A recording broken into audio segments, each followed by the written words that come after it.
everyone, welcome back to Cook Vegan, and today I'm going to be making vegan eggnog. Now in my house, when I made this the first time 2 years ago and I was playing around, and we are from the Mediterranean, so eggnog is definitely not something on our traditional Christmas menu, but it always intrigued me. I wanted to know what it was and I looked it up. And yeah, it was nothing I could eat anyway, being vegan. So I said, okay, let's veganize this. There's loads of recipes out there. And I played around with some of my favorite ingredients. But the family was laughing and everyone who came over. So it was the joke, here, have some of Farah's eggnog. It's vegan eggnog without the egg and without the nog. So yeah, that's what we have here. But anyway, it is delicious, it is nice, and the nice thing is that everyone can have it, whether they drink or don't drink, or whether they're kids or not.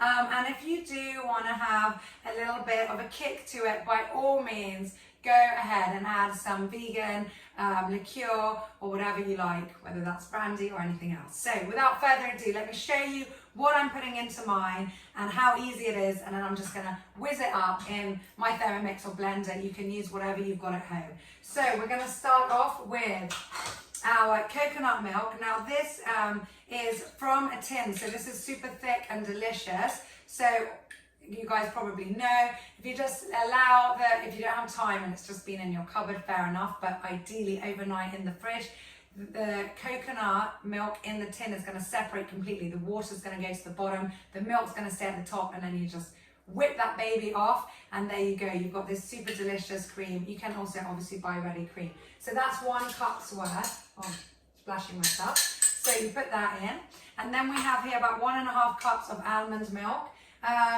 You could use a different milk. Oat milk would be nice as well, but almond's nice because you want the nuttiness. Here I've got 1 cup of soaked cashew nuts. Now these have been soaking. You can leave those soaked as long as you want. Obviously the longer the better, especially if you're going for an active vegan lifestyle where you want to activate all your ingredients. So you could leave that overnight. If you are in a rush, then just pour on some hot water and leave those for however long you've got. If that's 15 minutes to an hour, even better, couple of hours. So you can drain this not to make it too watery, but I've just covered these anyway. So I'm going to keep that water in, keep all the yumminess, and throw that in. And I've got 2 dates here. Now these dates are so yummy. You could add more if you want it like particularly sweet, but I think that's fine. These are huge dates. Nice mature dates. I'll show you. My goodness, look at these, more like plums. So and those I've also soaked just so it will be easier for the blender, although I've got a Thermomix. But as I said, for years I was using different blenders, and not necessarily particularly strong ones, so you can go with that. Now we've got here, it's always impossible to open this, always. Oh, I've got my vanilla extract here, so I'm just going to add in just 1 or 2 drops into that. If you've got vanilla essence, then again, this is my daughter Yasmina, and this is something you can drink. So if you've got vanilla essence, maybe half a teaspoon. And now I'm going to add in half a teaspoon of cinnamon. Let me just get that, so I just measure that properly. Okay, so good. So half a teaspoon of cinnamon. And then 1/4 teaspoon of nutmeg powder. Just checking it's the right one.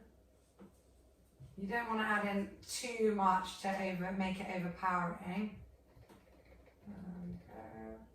Okay. And really just a pinch of this delicious ginger powder. And it depends how strong your ginger powder is as well. So if you're going with a teaspoon, then just a tiny bit, maybe about 1/8. So put that in. And guys, you are good to go. I will just cover this now. Oh, it's not even on, typical me. So I'll put that on. I'll whiz that up. It doesn't take long. You basically want to get a really smooth smoothie with that. And as I said, you can at this point always add in, if this is for adults only and you do want to get a bit jolly, then by all means go for it and add a little bit of liqueur to it. So I hope you've enjoyed this video. I will whiz that up so you don't have the noise, and then I will show you what it looks like at the end, poured into a beautiful glass. So here we go, here it is, this beautiful colour and consistency. It tastes to me, it's sweet enough and has this most delicious spiciness to it. So I've just sprinkled a tiny bit of cinnamon on the top. You can also even put some cinnamon sticks as well if you wanted to decorate. And of course, if you're having more people over than this, or you don't, this is about enough for 2 glasses, then make more quantities than what I've suggested. And I hope this has been useful. I hope that you will make this and enjoy it over your Christmas holidays and around your celebrations, whoever you're celebrating with and wherever you are in the world. Cheers. Do let me know your thoughts and what you think of this. Happy holidays to you all. Merry Christmas, everyone. And I will see you soon with more delicious cook vegan videos. So do tune in for more and don't forget to subscribe. Thanks all, everyone, and take care. Bye from me.